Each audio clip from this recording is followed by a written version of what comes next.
इसको भी कम कर दोनों बंद। नहीं बंद मत करो, थोड़ा कम करो। हो गया वो एक पे चालू। तो ये करीब करीब एक साल पहले की बात है, तो जहाँ पे गुजरात यूनिवर्सिटी अहमदाबाद में कॉन्फ्रेंस जो हुई थी, तो वहाँ पे एक भिक्षु भी, काफी सारे भिक्षु जो श्रीलंका से आए, तो वो उनसे मिलना भी हुआ था। तो फिर उससे बात भी हमारी हुई। फिर उन्होंने इन्विटेशन भेजा कि मलेशिया में ऐसी कॉन्फ्रेंस होने जा रही है। तो हमने फिर पेपर उन्होंने एक्सट्रैक्ट मंगवाई, तो हमने एक्सट्रैक्ट भेज दिया।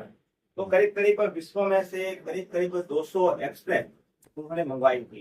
तो 200 एक्सट्रैक्ट में से उन्होंने 50 लोगों को पसंद किया, और 50 लोगों को बोला कि आपकी एक्सट्रैक्ट मंजूर हो गई है, आप आगे रिसर्च पेपर लिख सकते हो, संशोधन पत्र लिख सकते हो। तो फिर नेक्स्ट अगले साल करीब अक्टूबर के आसपास वो मैसेज आया कि आप लिख सकते हो। तो फिर फैन बंद करना। उनको करीब करीब और जनवरी के आसपास ये ऊपर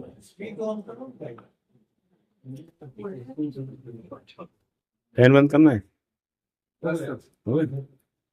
जब वो कम होता वहां से कम हो गया सही। जनवरी के आसपास हमने अपना जो संशोधन आलेख जो होता है वो लिख के उनको भेज दिया। करीब करीब 25 या 30 पेज का हमने आलेख बनाया था, वो उनको भेज दिया।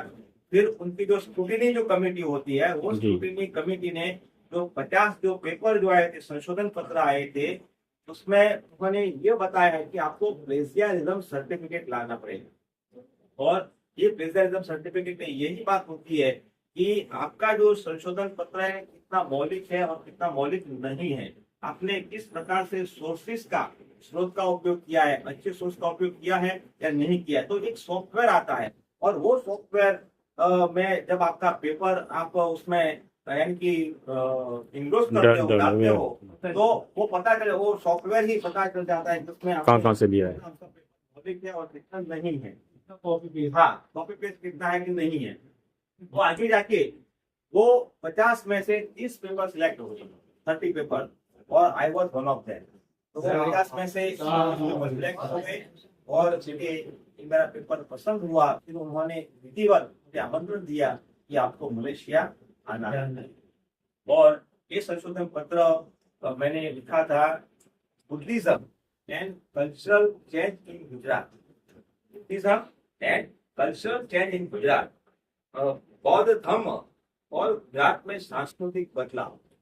उसमें मैंने करीब करीब 3 और 4 पहलुओं पे बात की है।